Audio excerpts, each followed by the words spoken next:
There's been a lot written about us since actually we're appointed as marketing services provider of the London 2012 Olympics. We weren't just drawn like moths to the Olympic flame. We actually chose to become the first ever communications group to sponsor an Olympics because it makes huge business sense for us.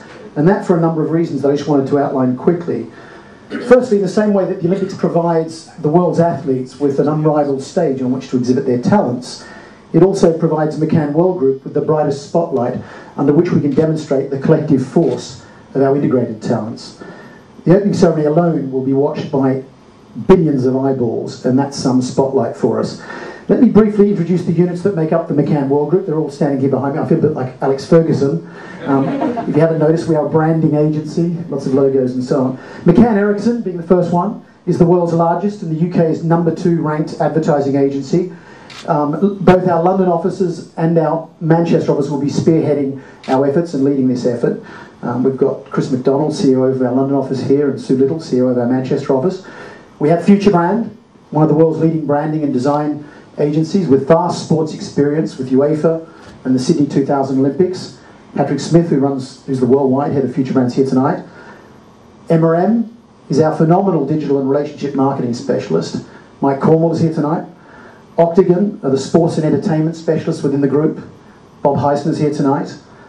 Jack Morton, specialists in brand experiences and who have produced themselves several Olympic opening ceremonies, including Athens. Kevin Jackson's here tonight. And also helping out as our media planning and buying powerhouse. So all of these companies really do form a group, and we'll be working seamlessly, making sure that London 2012 is not just an amazing success, but that it's memorable, and that's our job. Thank you, Steve, and good evening, everyone. I'd also actually like to thank the British Olympic Association and the British Paralympic Association tonight for allowing us to host this event on their new premises. It really is a fantastic space, as you can see, and I hope some of you had the opportunity of seeing some of the Olympic memorabilia around the room, which is wonderful.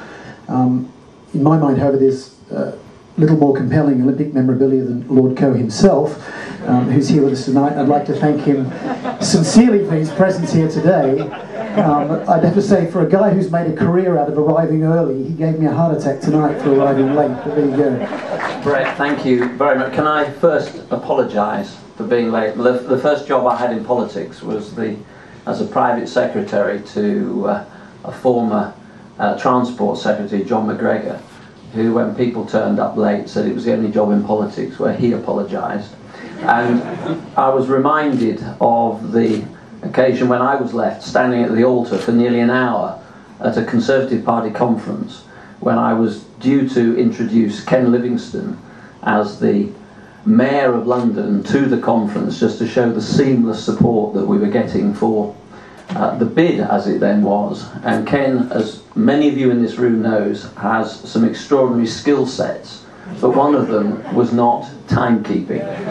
And the inevitable happened. I stood up to say a few words and he was running late, and after about 10 minutes a little note came in front of me from his private secretary. He was delayed, the train had broken down in Stoke-on-Trent, and 30 minutes became 45, and after about an hour, when there was nothing more I could say on this subject, the doors at the back of the Imperial Hotel in Blackpool opened up. He ran up the aisle, grabbed the microphone out of my hand, looked at 500 Conservatives sitting there who were at best very cynical about this appearance, and came out with the immortal words, "Sorry I'm late, but don't blame me, I didn't privatise the railway."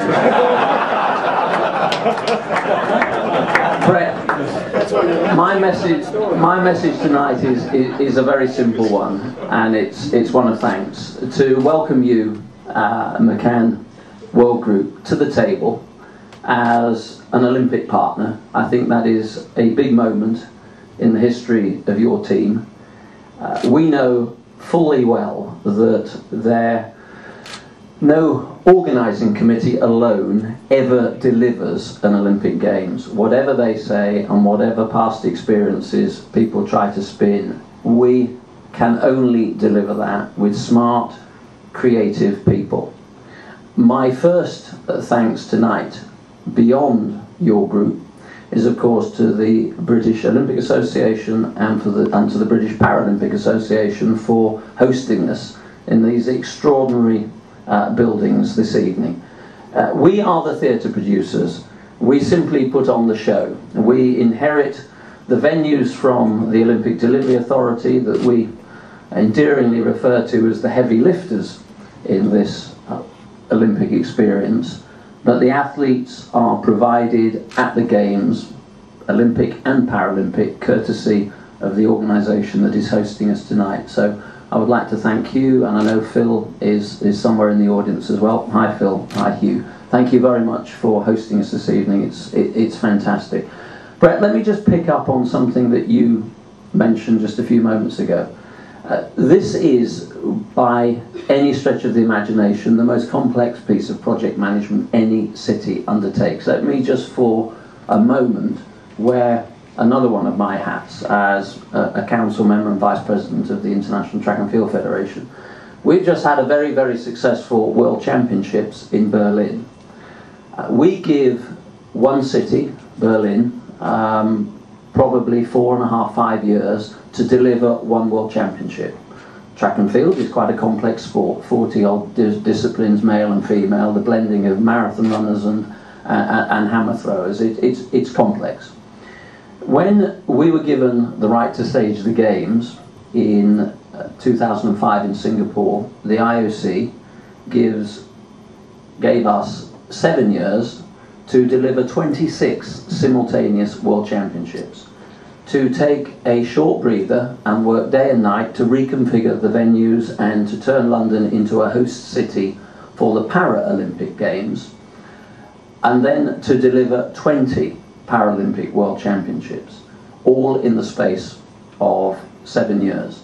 If we ran those championships consecutively, heat through to final, over the day by day, we would not have a competition that lasted 27 days, we would have a competition that lasted 471 days, nearly a year and a quarter. So the complexity of what we're putting together is extraordinary. The complexity, however, alongside that, of being able to communicate, to engage, to explain what you're doing, to broaden the reach of what we know is an extraordinary vehicle, is an equally big challenge. And that is why we are delighted to be joined, Brett, by your teams. You are absolutely the right teams to be doing this. You have the right set of skills and the right experiences to do this.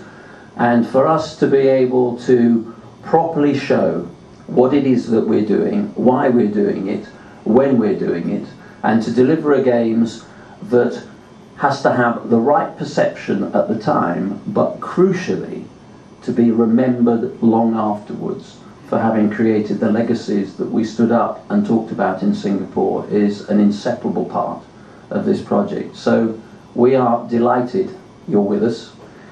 We are delighted that we have chosen the right team to be with us. We look forward to working very, very closely with you. You are surrounded by many of our Olympic partners tonight who in large part are helping us deliver this project. We have a family of some of the smartest businesses in the world now working alongside us. You're extraordinarily welcome to that family, and I hope that you can maximise from those relationships the full benefit that I know that you can take not only to your organisation but deep into the DNA of ours.